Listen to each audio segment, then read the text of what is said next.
Imagine sitting in a quiet, candlelit room, the air thick with the scent of old parchment and dust. Your fingers brush across a manuscript so ancient, its edges crumble at your touch. The words on the page are faint, written in a language few can decipher, but you know, somewhere in these lines lies a secret that has eluded seekers for centuries. The Holy Grail, not just a cup, not just a relic, but a symbol of divine mystery, whispered about in legends, pursued by kings, knights, and scholars alike.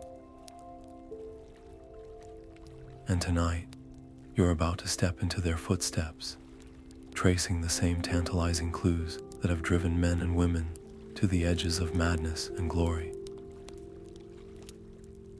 Where are you right now as this story begins? Are you curled up in bed, the glow of your screen, the only light in the room? Or maybe you're on a train, the world rushing by outside, while you sink deeper into this ancient mystery. Let us know in the comments. We'd love to hear where your own journey into the legend of the Holy Grail starts tonight. Because this isn't just a tale from the past. It's a puzzle that has never been solved, a riddle that still calls to us across the ages. And who knows, by the end of this, you might see the clues in a way no one else has before. Picture this, a lone scholar, hunched over a wooden desk in a monastery so old, its stones seem to hum with forgotten prayers. The flickering candlelight casts long shadows as they trace their finger along a newly discovered fragment of text, their breath catching at the realization this could be the missing piece. The Holy Grail isn't just a myth, it's a trail scattered across history, hidden in plain sight. But here's the thing about trails, they lead somewhere. And the ones who follow them, they don't always return. From the court of King Arthur to the shadowy corners of medieval Europe, the Grail has been sought by the brave, the foolish, and the desperate. Some say it grants eternal life. Others believe it's a test, a mirror that shows the seeker their own soul. But one thing's certain, the hunt never ends. So, are you ready to step into the darkness and see where the path takes us? The scholar's hands tremble as they fasten the last buckle of their worn leather satchel, the weight of the manuscript inside pressing against their ribs like a second heartbeat. For years, the monastery's walls had been both sanctuary and prison, shielding them from the chaos of the world, but also from the truth, the text they've spent sleepless nights deciphering, whispers of something beyond dusty tomes and candlelit solitude. It speaks of valleys where mist clings to the earth like a secret, of ruins where the air itself seems to hum with lost prayers. And so, with a final glance at the scribbled notes left behind, a trail for others should they fail, they push open the heavy oak door. Cold morning air rushes in, carrying the scent of damp earth and distant wood smoke. The monastery's bells begin to toll, not in farewell, but in warning. Out here, the rules are different. Roads twist unexpectedly. Strangers offer help with sharp eyes and sharper knives. And the Grail, it's no longer just ink on parchment. It's a living thing, shifting shape with every story told about it. A chalice one day, a stone the next, or perhaps something far stranger. The scholar's boots crunch on gravel as they step forward, each sound louder than the last in the stillness. They've studied maps, of course, but maps don't show the way a shadow lingers too long at the edge of a forest, or how a beggar's laughter can send a chill down your spine when you're alone at dusk. The first village they reach is a cluster of thatched roofs and wary glances. No one speaks of the Grail outright, but the tavern keeper slides a cup of ale across the table with a knowing smirk. "You're not the first to come looking," he mutters. "Won't be the last." The scholar drinks slowly, tasting the bitterness of a truth they already knew. This quest will demand more than knowledge. It will take luck, grit, and maybe a little madness. By nightfall, they're hunched over a sputtering fire at the edge of town, the manuscript spread open beside them. The flames cast dancing light on the words, making them seem alive. For the first time, the scholar wonders if the Grail isn't something to be found at all, but something that finds you when you're broken enough to see it, or brave enough to bear it. The wind howls through the trees, carrying voices that might just be the rustle of leaves or something older. They pull their cloak tighter. Tomorrow, the road winds deeper into the unknown. And the real test begins. The chapel stands alone on the windswept hill, its crumbling stones barely holding back the weight of centuries. Moonlight spills through the stained glass window, painting the worn floorboards in fractured hues of sapphire and gold. The scholar's breath fogs the cold air as they step inside, their boots scuffing against the dust of generations. The window's central figure, a knight in battered armor, hands outstretched toward a glowing cup, seems to watch them. It's a scene repeated in 100 legends, yet here, in this forgotten place, it feels unsettlingly alive. The villagers' warnings hum in the scholar's ears. Lights with no source, colors that move when no one's looking. They'd laughed nervously as they spoke, fingers tracing old signs against evil.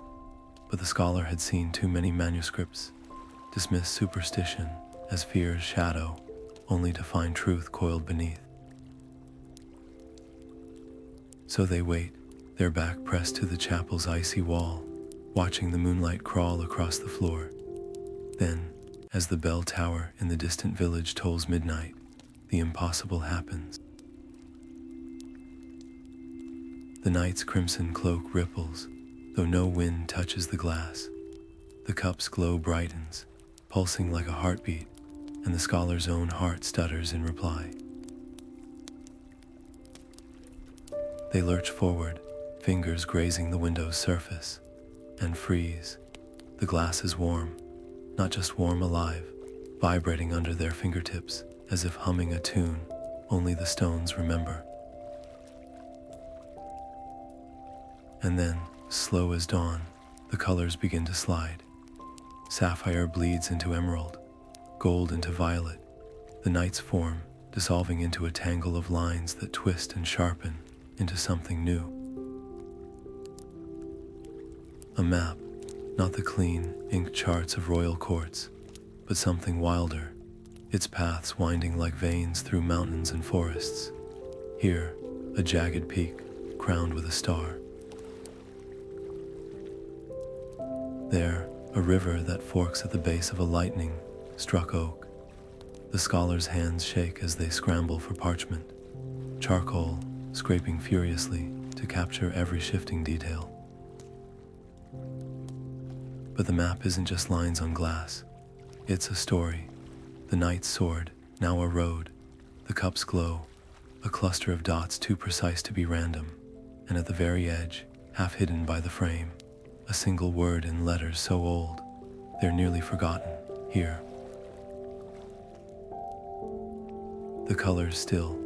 The window returns to its silent vigil, but the scholar knows this is no longer a quest for a relic.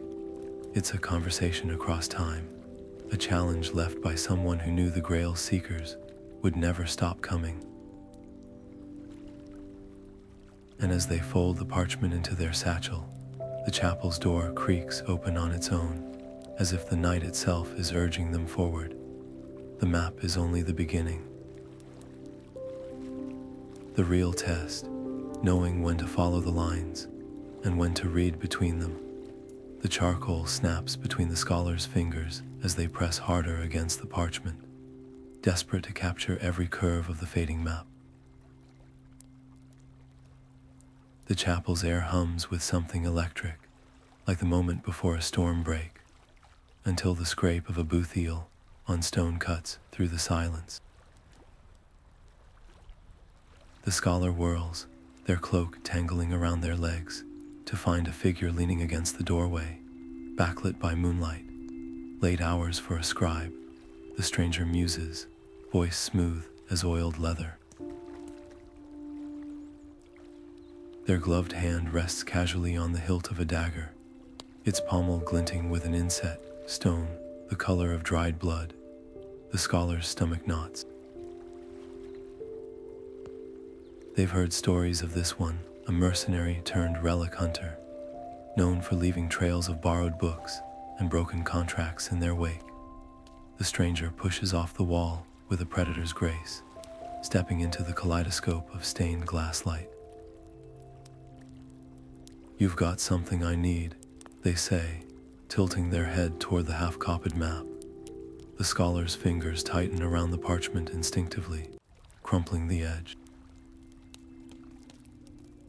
A mistake. The stranger's smile sharpens. "Ah, so it's real." Wind howls through the chapel's cracked windows, making the candle flames gutter. The scholar forces their voice steady. "You don't even know what you're looking for, don't I?" The stranger plucks a tattered volume from their satchel, a twin to the scholar's own manuscript, but with pages marked by crude slashes of red ink. "The Grail's not a cup, it's a key, and you've just found the lock." They flick a glance at the window, where the night's image has stilled once more. But here's the thing about keys, they get lost, stolen, melted down for scrap. The scholar's pulse hammers in their throat. This isn't just a rival. It's a mirror, someone who's pieced together the same fragments, walked the same lonely roads, but without the weight of reverence. The stranger's eyes gleam with a hunger that has nothing to do with gold. "Tell you what," they murmur, closing the distance between them. "You decipher the map, I'll handle the obstacles, split the prize 50-50. The offer hangs in the air, thick as incense smoke. The scholar knows better than to trust it, but they also know the Grail's trail is littered with bones, and the stranger's blade isn't the only danger ahead. Sometimes the devil you know a gust extinguishes the candles, plunging the chapel into darkness. When the scholar blinks, the stranger is gone, but the map in their hands feels heavier now, inked not just with paths, with choices. And somewhere out there, the race has already begun. The road winds upward through gnarled oaks, their branches clawing at the sky like skeletal fingers. The scholar's boots sink into mud, still damp from last night's storm, each step heavier than the last under the weight of the satchel and its secrets. The map's symbols burn behind their eyes, the lightning-struck oak, the starred peak, but the terrain ahead offers no landmarks, only mist and the occasional cry of a distant hawk. Then, cutting through the silence, a lute's plucked string. The minstrel sits on a moss-crusted boulder, his patched cloak the color of twilight. His fingers dance across the instrument's neck, teasing out a melody that makes the scholar's pulse hitch. They've heard this tune before, or one like it, scrawled in the margins of a monastery ledger, labeled Grailkeeper's Lament. The minstrel's voice, rough as unpolished amber, rises. Beneath the oak where shadows twin, the silent watcher waits. Gold is false and iron lies, but the cup knows its own gate. The scholar freezes. The lyrics coil around the map's imagery like ivy on a tombstone.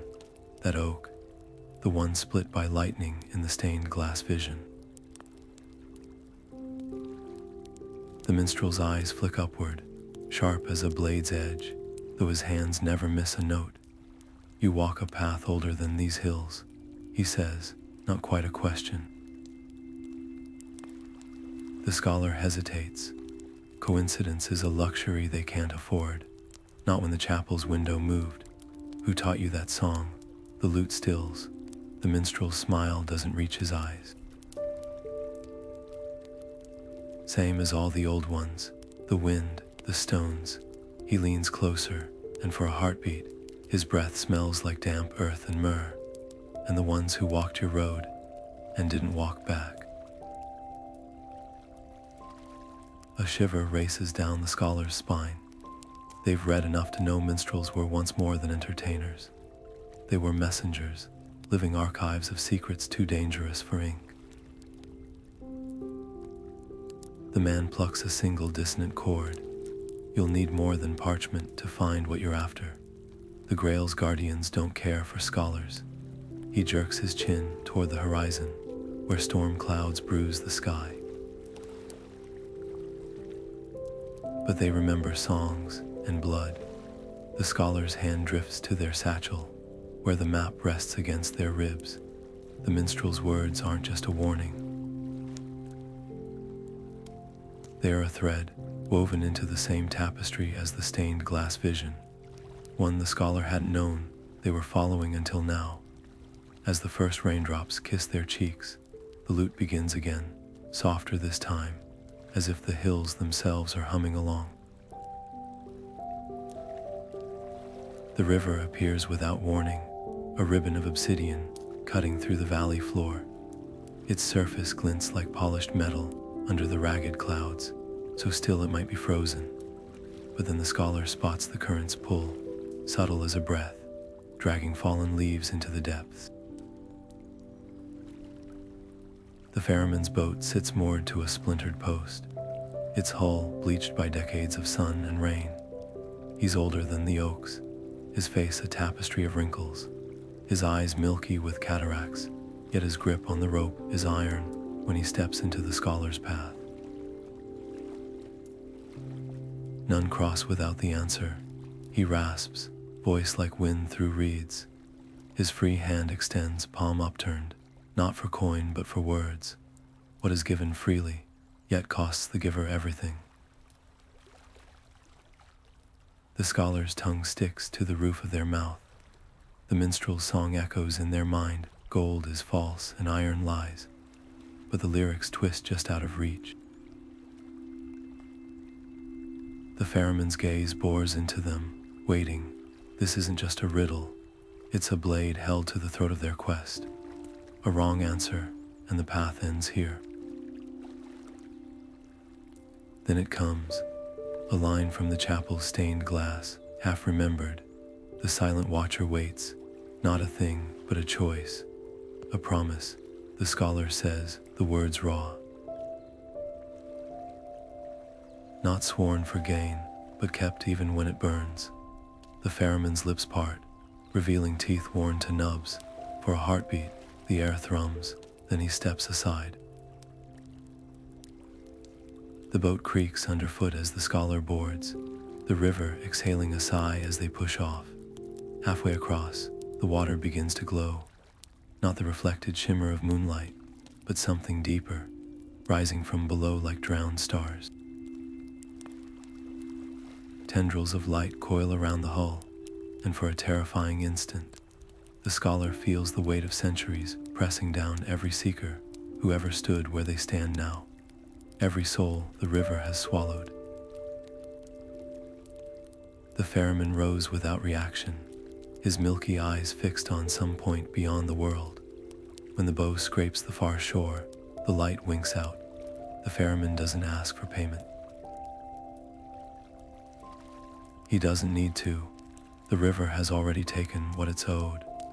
The village clings to the mountainside like a secret, its thatched roofs huddled together against the wind.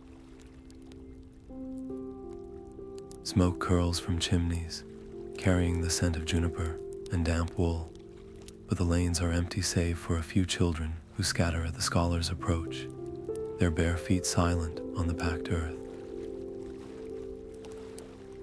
The air here is thick with something more than mist. It's the weight of unspoken words, of glances that dart away too quickly. At the village heart stands an ancient well, its stones worn smooth by generations of hands. An old woman kneels beside it, her fingers tracing symbols in the water's surface. She doesn't look up as the scholar nears, but her voice, cracked with age, cuts through the stillness. You seek the cup that heals. It isn't a question. The scholar's breath catches. The villager's whispers had been careful, coded. The lady's gift, the morning dew. But this woman speaks plainly, as if the Grail's name is a blade she's grown tired of hiding. It was here, she continues, lifting her gaze. Her eyes are the color of river silt, deep enough to drown in, not as treasure, not as a prize, as a burden. She rises, her bones creaking like the branches of the old yew tree overhead, and beckons the scholar closer. The knight who took it wore no crown, but his sorrow was heavier than any king's. He feared what men would do for a sip of forever. The scholar's stomach twists. Another dead end. Another story of the Grail, slipping through fingers like smoke. But then the elder's hand closes around their wrist, her grip surprisingly strong. Before he left, he knelt where you stand now, and he left something behind. She leads them to a low stone hut at the village's edge, its door carved with symbols that make the scholar's skin prickle. The same ones from the stained glass window, the same ones scratched into the margins of their manuscript. Inside, the air is cool and sweet with dried herbs. A single shaft of light slants through a high window, illuminating a pedestal of black rock. On it rests a scrap of parchment, brittle with age, and a single feather, its veins tipped in gold. The elder steps back, her face unreadable. He said the cup would call its own, that the worthy wouldn't need to hunt. They'd remember. The scholar reaches for the parchment, their fingers trembling. The ink is faded, but the words are clear. Follow the bird that does not fly. Outside, the wind rises, rattling the yew branches like bones. The feather stirs, as if caught in a draft, though the hut's air is perfectly still.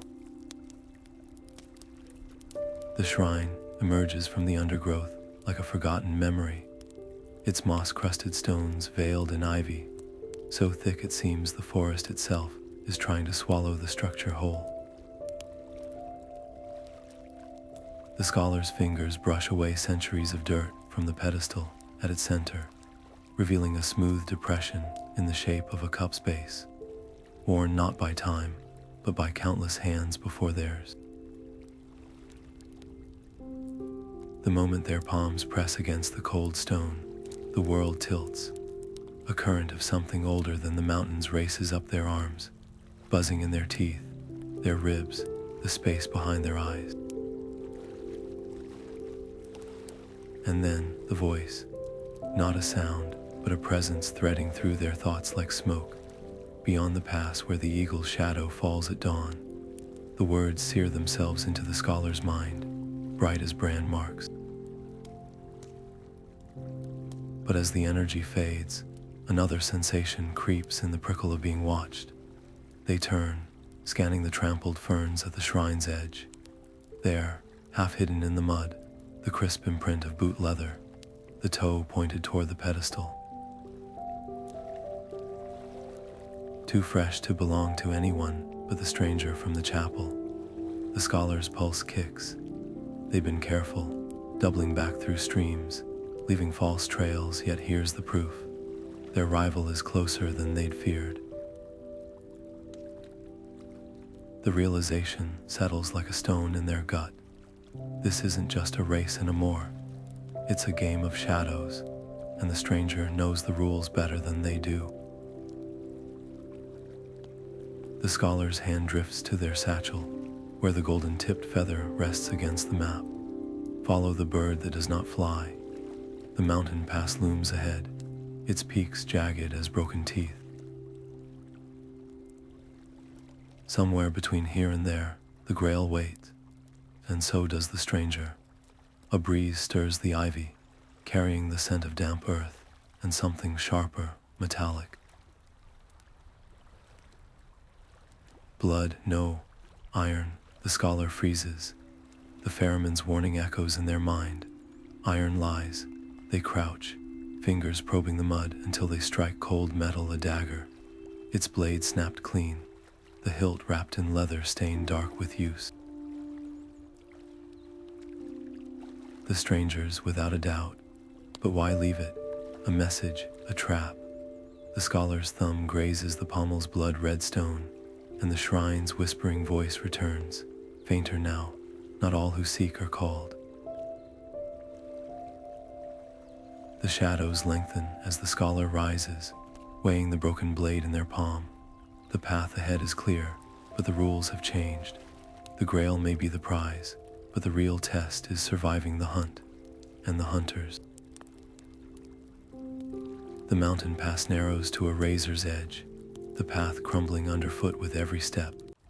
One misstep, one gust of wind, and the scholar would join the bones that gleam far below, picked clean by time and scavengers.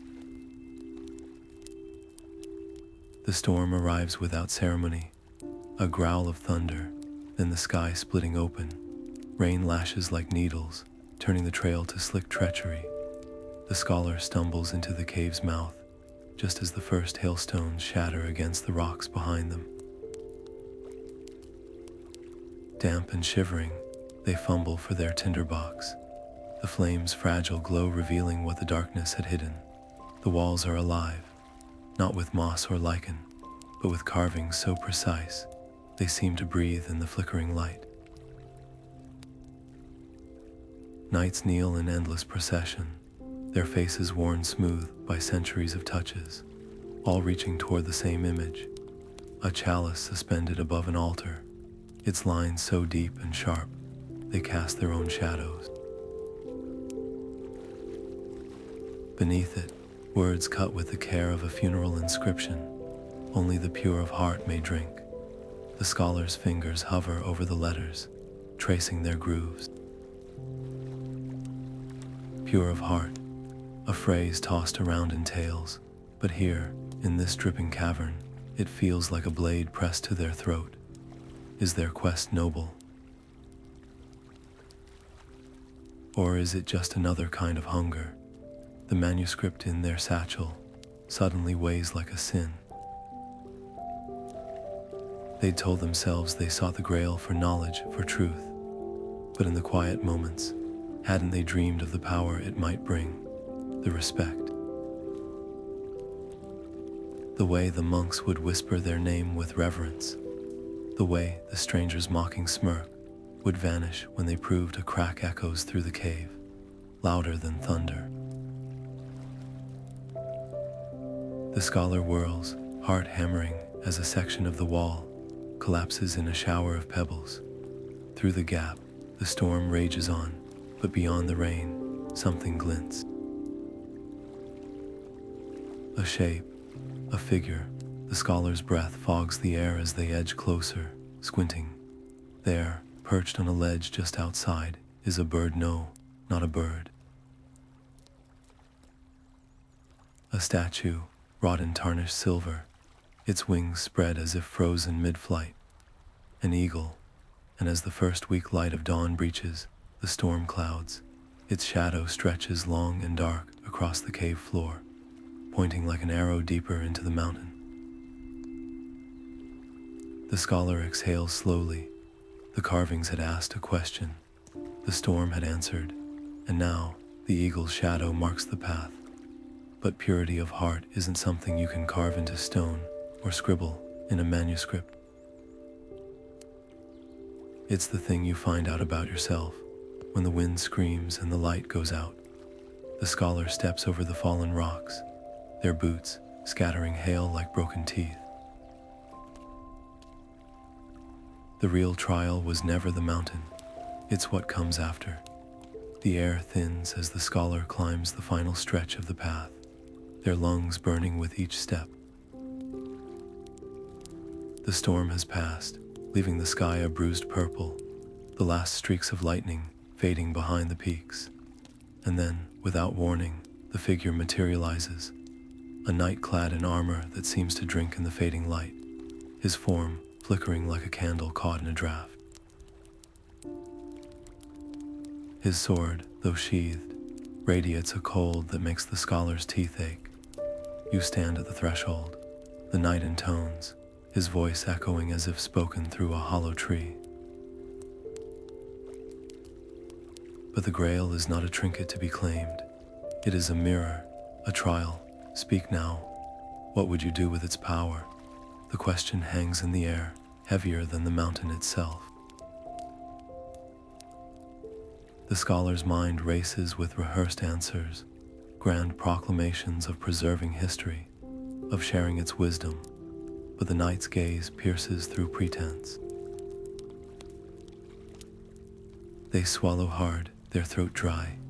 I don't want its power, they admit, the words raw. I want to know why it has power, why men have died for a story. Why it chooses who it chooses. A beat of silence. Then, the knight's helmet tilts, just slightly. And if you learned its secrets, if you held its truth in your hands. The scholar exhales, watching their breath mist in the cold. I'd let it go, they murmur. Not everything is meant to be kept. Some things are just meant to be known. For a long moment, the knight is still. Then, with a creak of spectral metal, he steps aside.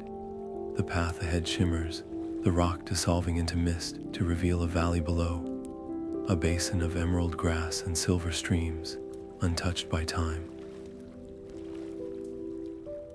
At its center, a single tree rises, its branches heavy with blossoms that glow like captured moonlight. The scholar's pulse thrums. This is no longer a chase. It's an invitation, but as they take the first step forward, the knight's voice follows, softer now. Beware the weight of knowing. Some truths are lighter when they're lost. The warning lingers, clinging to the scholar's back like a shadow as the valley's breeze, sweet with the scent of those impossible flowers, pulls them onward. The valley exhales around the scholar as they descend, its slopes carpeted in grass, so vivid it seems painted rather than grown. But beauty here is edged with unease. Every footstep sends ripples through the mist, clinging to the ground, and with each ripple, whispers rise. Not from any living throat, but from the air itself, snatches of voices pleading, laughing, sobbing in languages both familiar and forgotten. Turn back, one hisses. It's too late for that, another chuckles. The scholar clutches their satchel tighter, the feather inside suddenly warm against their ribs, as if reacting to the valley's breath. The ruined chapel emerges like a mirage, its crumbling arches veiled in ivy that shivers despite the absence of wind. The altar glows, not with reflected light, but from within, its weathered stone suffused with gold, as though the sun itself has pooled there. But the closer the scholar gets, the heavier their limbs feel, each step requiring the effort of wading through deep water. The whispers crescendo, resolving into clear words for the first time. I carried it to the king's table, but the wine turned to ash in my mouth. 3 drops I spilled, and for each, a century of drought. It showed me my face, and I could not bear it. The scholar staggers, their vision swimming. The voices aren't warnings, they're confessions. Every seeker who reached this point left an imprint of their failure in the valley's bones. The altar's glow brightens, pulsing in time with the scholar's own heartbeat, and for a terrifying instant, they understand. This isn't the end of the path. It's the beginning of the choice. Then, a new sound cuts through the whispers, the crunch of gravel underfoot. The scholar turns just as the stranger from the chapel steps into the clearing, their usual smirk replaced by something rawer. Their dagger is gone, but their hands are streaked with fresh scratches, as if they'd climbed bare-handed through thorns. Took you long enough, they rasp, but there's no mockery left in their voice. Only exhaustion, and something like awe as they stare past the scholar to the glowing altar. It's not what I thought. None of it is. The scholar opens their mouth, to argue, to demand answers, but the ground beneath them trembles. The altar's light fractures, casting jagged shadows that twist into shapes. A crown dissolving into vines, a sword melting like candle wax, 100 hands reaching only to crumble to dust. The message is clear. Power isn't the prize, surrender is. The stranger exhales sharply. Well, they extend a hand, their fingers trembling. Do we do this together, or do we join the choir? Above them, the chapel's last intact, stained glass window shatters, scattering shards that hang suspended in the air like frozen rain. The moment stretches, taut as a bowstring. Then, with a breath they didn't know they were holding, the scholar reaches back. The chapel's air hums with a pressure that makes the scholar's ears pop, every breath tasting of ozone and old incense. The Grail glows atop the altar, not with the harsh light of fire, but with a radiance that seems to pulse like a living thing. Gold in one moment, silver the next, as if reflecting something beyond the crumbling walls. 3 steps, that's all that separates them from it. 3 steps, and centuries of searching would end. Then the door explodes inward. The stranger stumbles into the chapel, their dagger flashing, but the blade isn't raised in threat. It's shaking. Their usual swagger is gone, replaced by wild eyes and a sheen of sweat that catches the Grail's eerie glow. Don't touch it, they rasp, voice ragged. Not yet. The scholar freezes, fingers inches from the cup's stem. For the first time, they notice the shadows writhing around its base, twisting like serpents in holy water. The stranger's chest heaves. I saw things on the way here, visions, the Grail. It's not just a thing. It's alive, and it's testing us. A gust howls through the broken stained glass, scattering shards that hover midair, each fragment reflecting a different scene. A king weeping over the cup, a knight plunging it into a well, a hooded figure setting it adrift on a blackened sea. The scholar's hand trembles. This isn't a choice between claiming or abandoning the Grail. It's a choice about what happens next, who they become in its presence.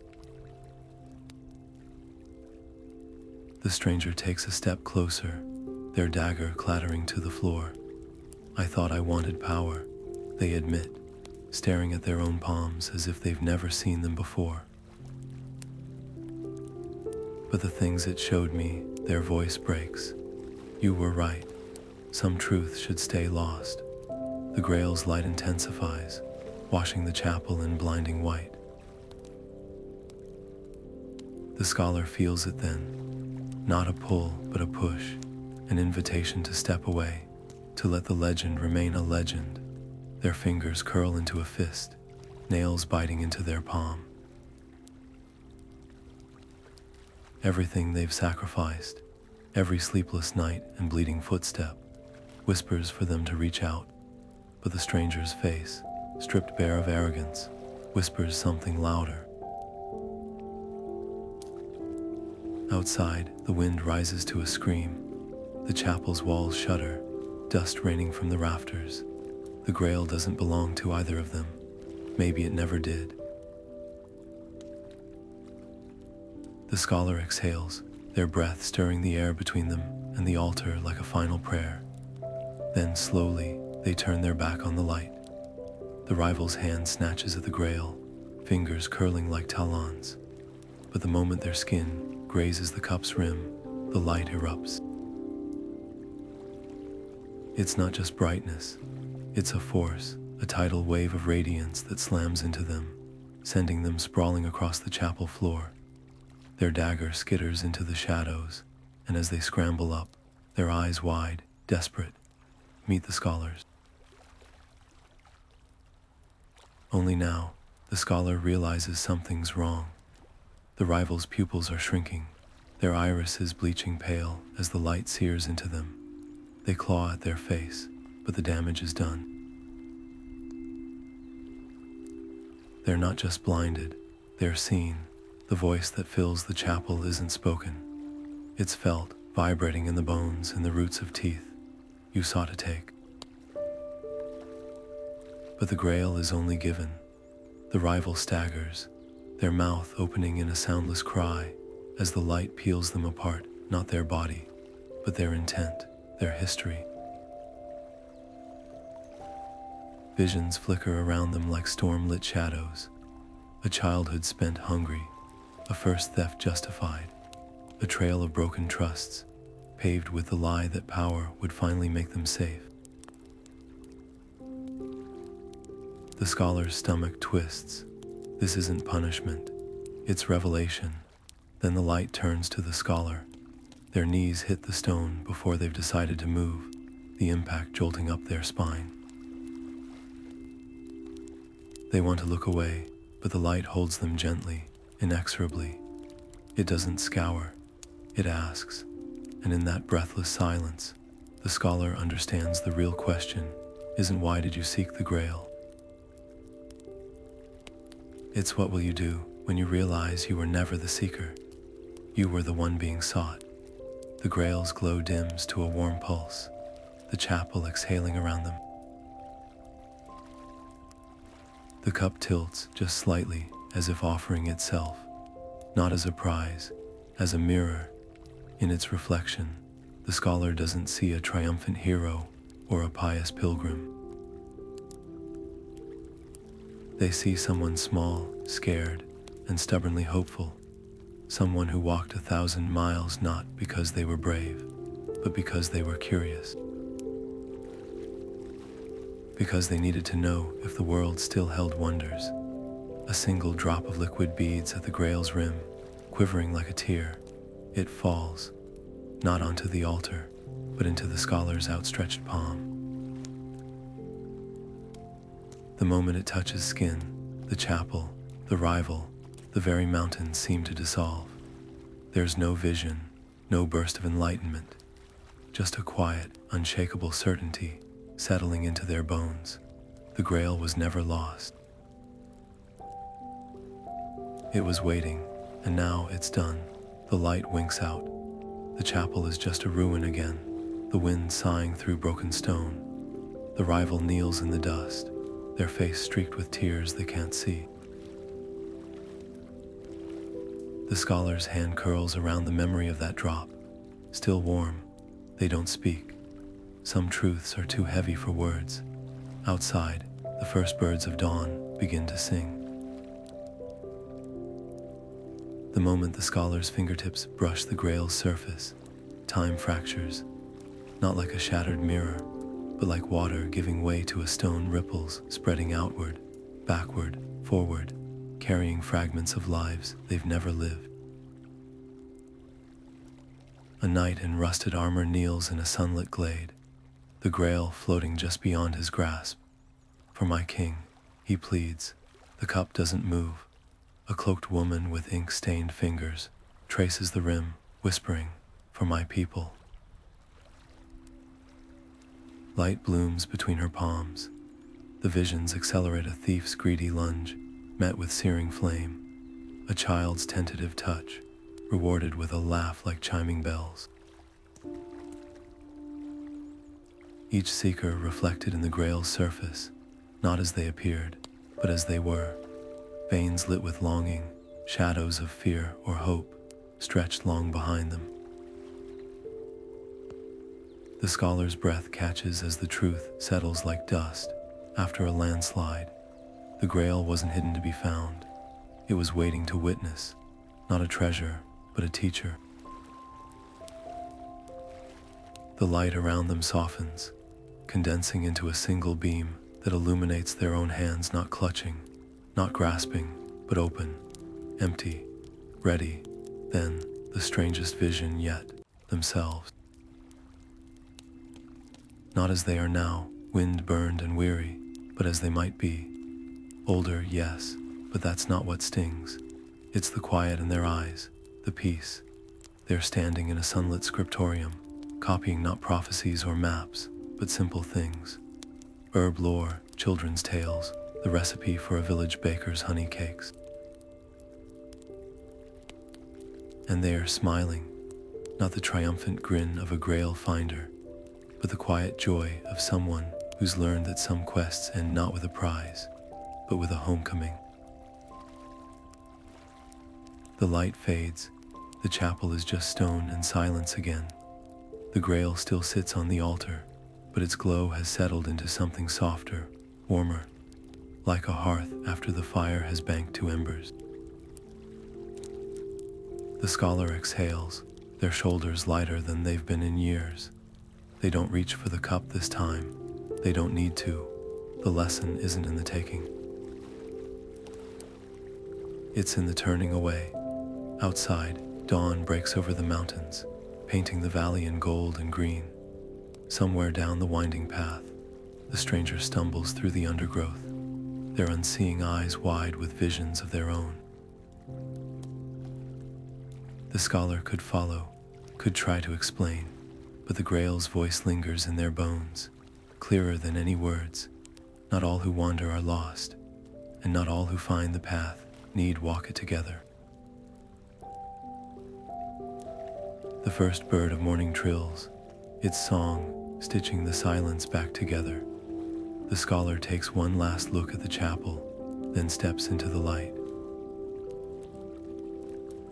The path down the mountain feels different beneath the scholar's feet, not easier, but lighter, as if the stones themselves have softened to cushion their steps. The air hums with a quiet clarity, each breath tasting of pine and possibility. They pause at a bend in the trail, where the valley sprawls below like an unrolled scroll, and realize something astonishing. The landscape hasn't changed, but their eyes have. The gnarled roots that once seemed like obstacles now curve like welcoming arms. The distant river, which days ago looked like a silver scar, now glints like a smile. The Grail's touch lingers not as a memory, but as a quiet pulse in their veins, a rhythm that syncs with the wind through the leaves. They'd come seeking a relic, but what they found was a reckoning.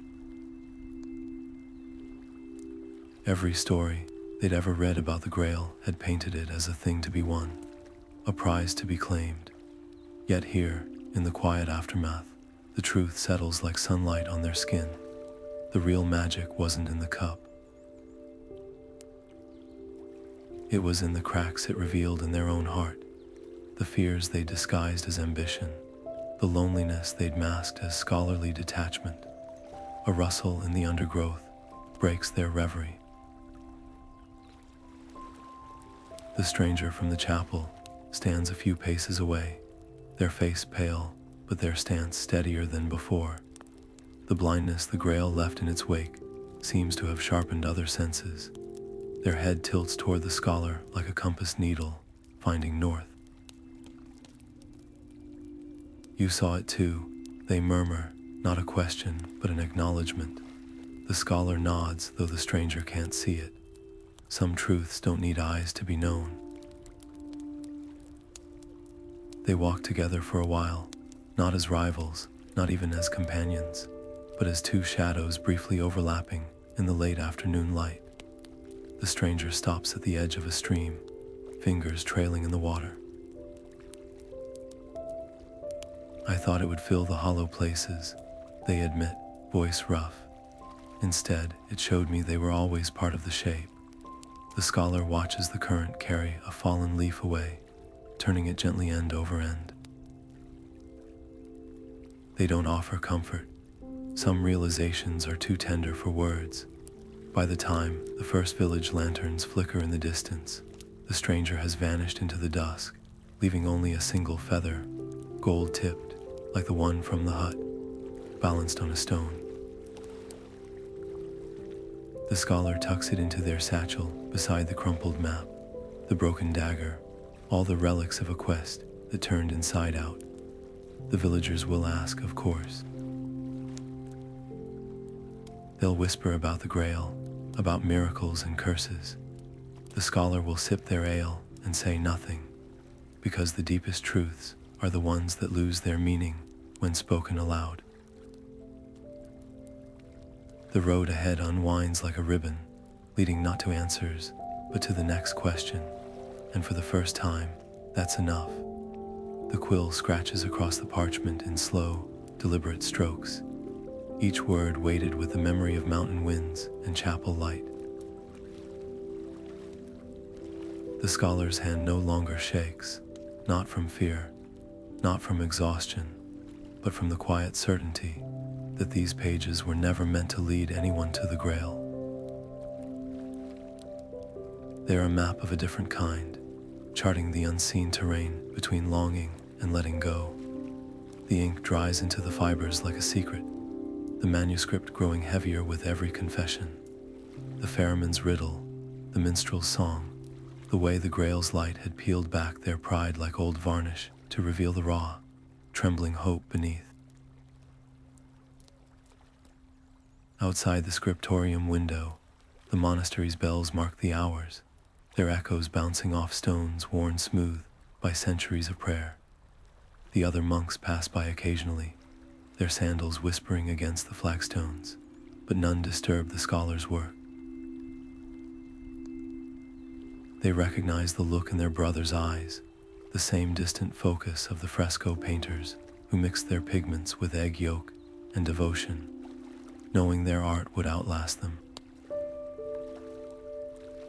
When the last line is written, the scholar doesn't reach for wax to seal the pages. Instead, they press a single golden-tipped feather between the final leaves, its veins catching the candlelight like a wink from the past. The manuscript is bound in plain leather, unmarked save for a small symbol tooled near the spine, the same one from the village hut, the same one carved into the shrine's pedestal. A circle within a circle, not a target, but a ripple.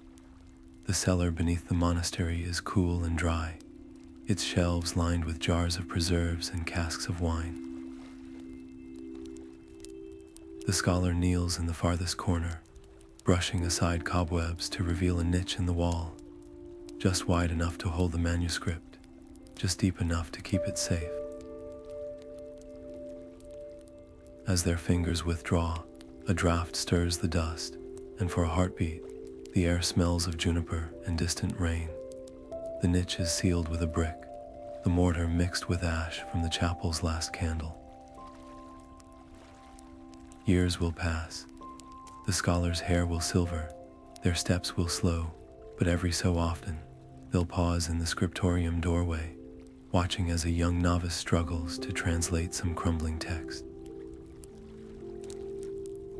And they'll smile, not with the satisfaction of someone who solved a mystery, but with the quiet joy of knowing that secrets, like seeds, need darkness to grow. One day, long after the scholar's name has faded from memory, a storm will split the monastery's oldest oak, revealing a hollow in its trunk, and inside, wrapped in oilcloth and tied with twine, the manuscript will wait, not for a seeker, but for someone who's ready to stop seeking. The first page will bear no title, only a line of ink that shimmers faintly in the light, as if the words themselves remember the Grail's glow. You are the question.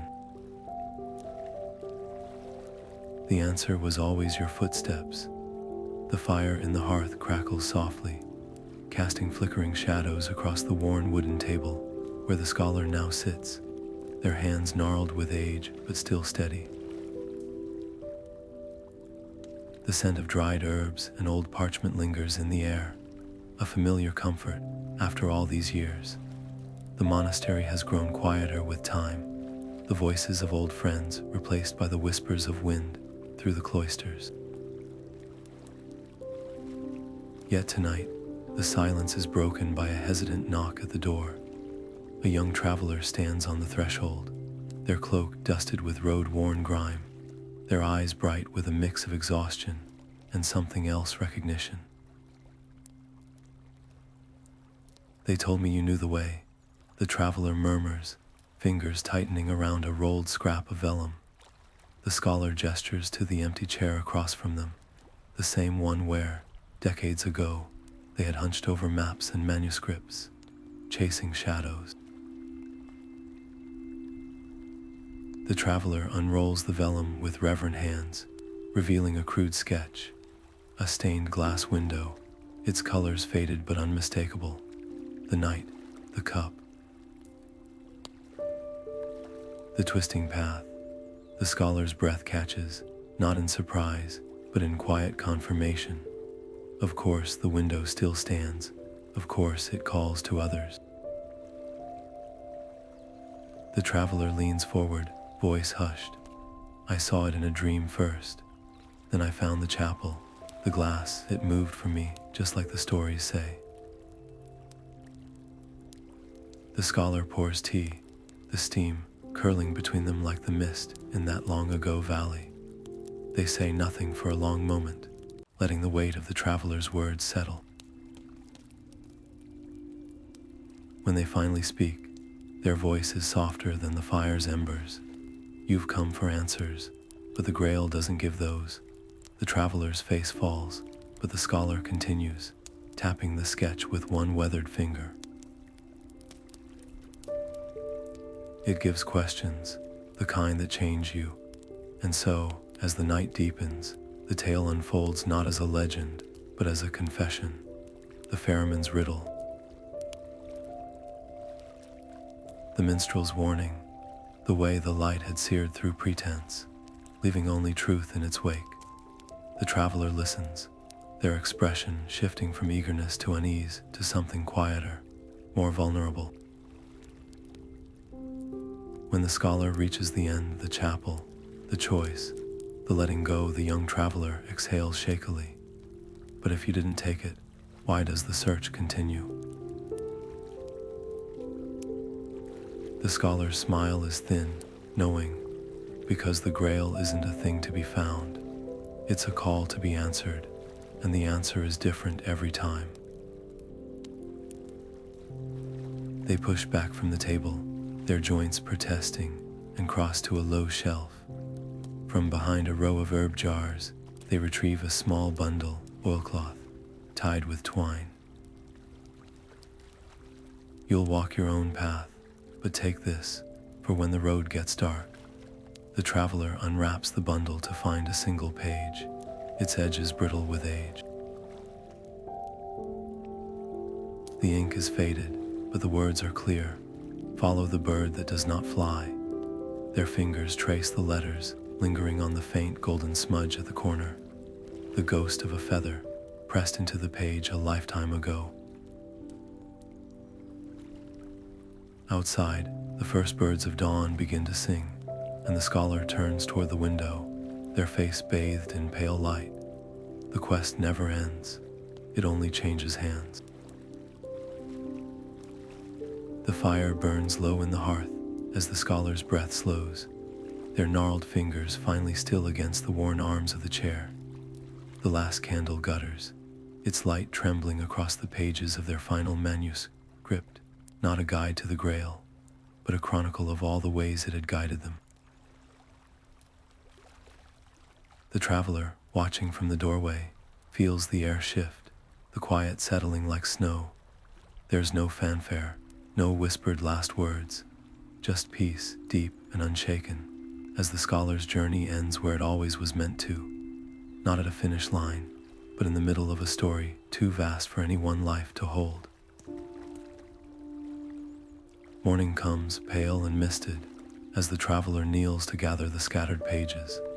Their hands don't shake, not with grief, not with fear, but with a strange, quiet certainty. The scholar's words aren't instructions. They are an invitation to walk, to wonder, to let the road change you as much as you hope to change the world. The traveler tucks the manuscript into their satchel, their fingers brushing the golden-tipped feather still nestled there. It's lighter now, as if the weight it carried was never its own. Outside, the monastery bells ring, their echoes skipping over dew-drenched grass. The traveler hesitates at the gate, glancing back just once.